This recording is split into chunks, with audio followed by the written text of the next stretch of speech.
Alright, so today I want to go over the finishing up of your title card. Those are due at the end of the hour.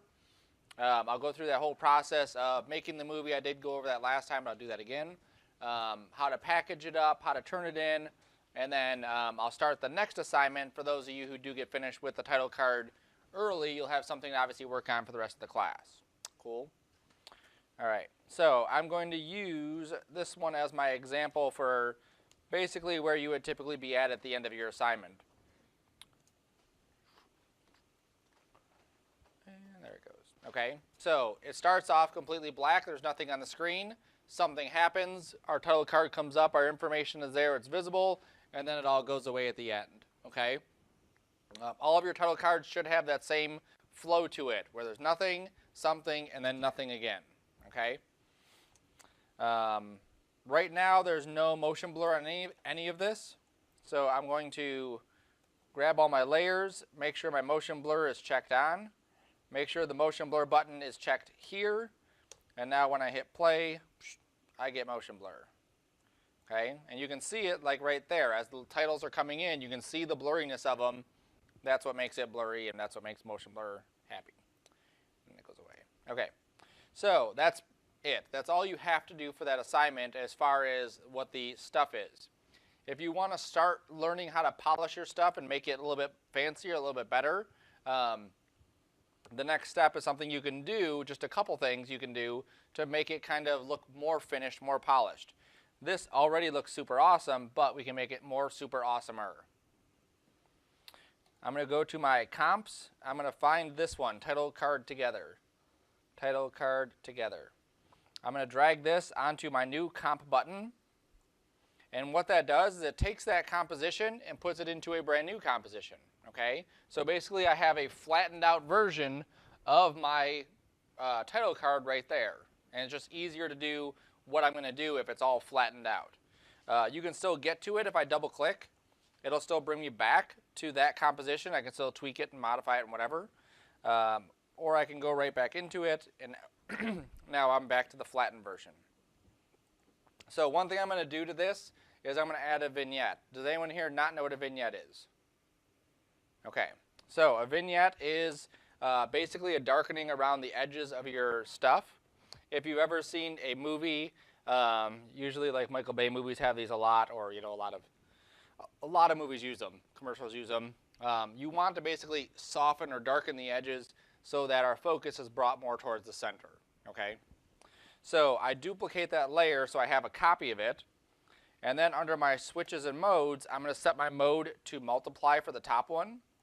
That's going to make the whole thing darker. Now I want to isolate just the edges of it. If I switch this to ellipse, and then I just double click it, it'll make a mask of an ellipse on this layer that I have selected. There we go. So now it's done the opposite. It made the center darker and the outside lighter. You'll see down here it made a mask, so I'm going to hit invert. And then I'm going to open up the mask and then take the feather and just crank it up until it looks nice. This looks horrible. Never turn in a vignette like that. That looks sufficient like that. Okay? So you can see how it's darker on the edges, lighter in the center. Our eye is naturally drawn towards the center of this thing. Okay? So that's one thing that we can do to kind of enhance this to make it a little bit nicer. We can also go and add, I'm going to go to the bottom one. If we go to color correction, this isn't something you could do to really enhance it, but it's something you could do to modify it. Okay? So in here you can go to hue and saturation. This works very similar to the hue and saturation you would get inside Photoshop, where I could slide this hue over and basically change the color. If I'm not happy with the green that I had, well, now I have it in blue, and now I have it in bluish purple, and now I have it in pink, okay, or red, or whatever. So very easily I can go from one color to another color to another color, okay? So that's just a modification tool. I'm going to add another layer here, so I'm going to go to New Solid. I'll make this white. Make sure it's the comp size, hit okie dokie. And what I'm going to do is I'm going to add a grain to this. And what that grain is going to do is sometimes in After Effects everything comes out maybe a little bit too clean looking. Adding a grain to it will give it a little bit of a texture that goes across it. And so it'll look a little bit more finished. Turn the eyeball back on. So under Effect, under Noise, I'm going to say Add Grain. And right away we can't see anything. I'm going to switch this to Final Mode. And where it says Blend with Original, multiply should work. Let me change my settings here. I'm going to make this darker so I can actually see the grain. There it is. All right, so there's the grain. So I had to make it darker so I could see it. If I take the intensity up, you can really see what the grain is doing. That's not what we want. We want something that's light. So a very subtle, like this intensity. Yeah, you can see it up there. It's a little bit more intense up there than it is on my screen. Also, if I were to hit play, you'll see this is animated. We don't want this animated. I want just a static kind of noisy pattern on top of this, or grainy pattern. So I go under animation, I take the speed to 0. So now when I hit play, nothing happens. Cool. So now what I can do is take this and drop it on top of my regular animation. So if I just go to my mode and I just say add, it will add this color to my animation. Okay, now it's coming out really light.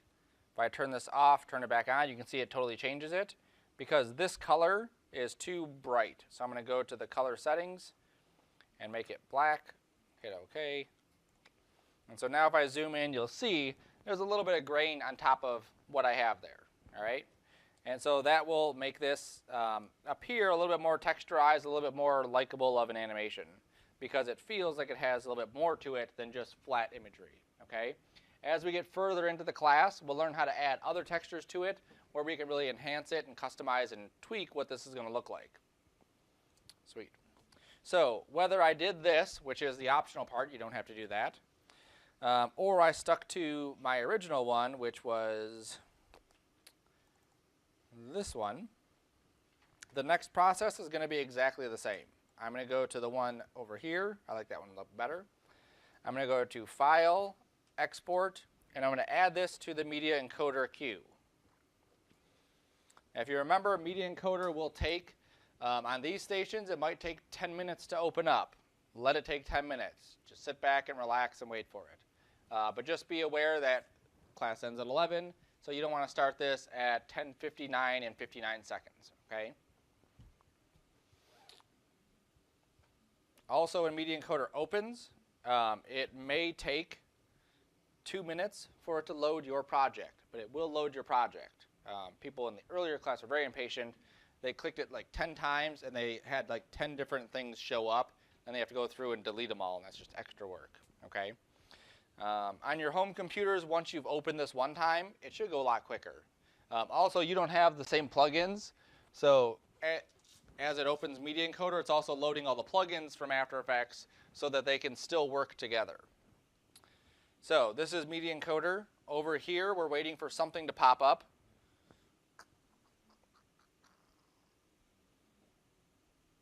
There it is. Title card together at 3. We want to make sure it's H.264, which it is. I don't need to worry about this middle one. And then this one here, I just need to specify where am I saving my movie to. Okay, so you click right on the word. And this is going to go into output, and I will call this Sarcona _ title card. And then I hit go. Okay, so a little green arrow up here, that means go. That's all you have to do. So you send it to render queue, make sure it's H.264, which is the default, shouldn't need to change it. Put it in the right spot, and then hit go, and that's all you have to do here. Once this is done, you'll see here's the preview of what's happening. There it is. Once this is done, Media Encoder is done. We can just close it down. If there's changes, something you see doesn't look right, whatever it is, go back into After Effects, fix it, send it back to Media Encoder, and then output it again. Okay? Now I purposely left something in here I want to change, so we will keep Media Encoder open. All right, so I'm going to go, I guess I can click this. That is. I'm going to double click and play. So there it is. Great. Okay. So everything as far as the animation looks like I want it to look. I have motion blur, the speed looks good, the colors look good. I have that grain pattern on there that I wanted, my vignettes there. What I don't want on this is right after this, okay? So my animation ends around 3 seconds, but I have all of this space, 2 seconds basically, of black area, okay? It's not a huge deal when there's 2 seconds, but I have sometimes 35 seconds of black area that just takes up space. So I'm going to fix that. I'm going to go to After Effects. I'm going to go to where the black area is. I'm going to take my work area and shrink it. I'm going to go to Composition, trim my comp, and then send this back over to Media Encoder. And you'll see instantly it popped up. Because it already has the connection between them, because Media Encoder is already loaded, everything's happy. Okay, so find those errors right away, fix it right away. I open this, I go to the right folder, which is my output, I find that file, and then I say yes, and then I hit play, and then it goes through and re-renders it out, and you can see it's even doing it a bit quicker than it did before. Hopefully that still worked. Let's find out. Always check it. Yep, perfect. Okay, if something happened, like I said, go into After Effects, fix it, go back to Media Encoder, send it out. It takes 2 seconds to do versus going back and having to redo something or open the file or re-diagnose it, whatever. It's a lot easier to do when you have the stuff right there. Cool. This is the one from the other class, just so you can see it. Bloop.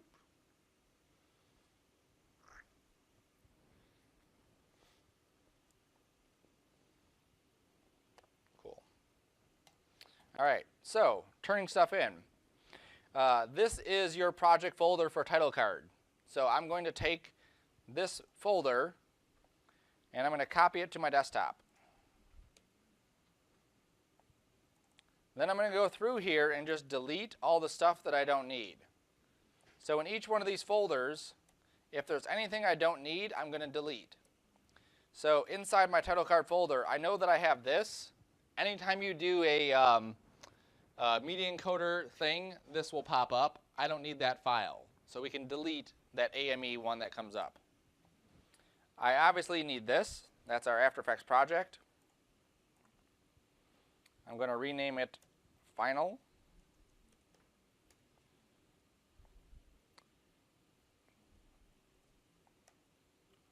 I actually never saved it, so I have the actual old one. That's another thing you want to make sure you do. Save the latest version. My desktop. Place. Yes. There we go. So let's delete that one. Let's delete this. Let's rename this one Final.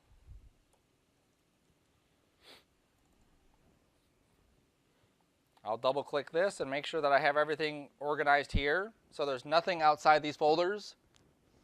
I also want to go into my composition, and whichever one is my actual final one that I turned in, that one should be called Final. So this one was from the other class, so this one won't be the final anymore. Not. And same thing here, that one's not. Title card together 3, that one is my final. So I will right click, rename, and just add the word final to the end of it. Save it, close After Effects, and now this folder has everything that I need to turn in as far as that goes. So I'm going to copy this. I'm going to, on your computers, it'll be the Z drive, 1900, 8 p.m., that's what you guys are. Turn in title card, and then I'm going to paste my folder in here. Okay? So now you've actually submitted your project. Then you're going to have your submission form that you filled out. You'll drop it into this pile. Okay? If you did a sketch, let's see if anyone has a sketch attached to theirs here. Yes. So you should have a sketch that goes with this. If it's a digital sketch, you can leave it inside your artwork folder.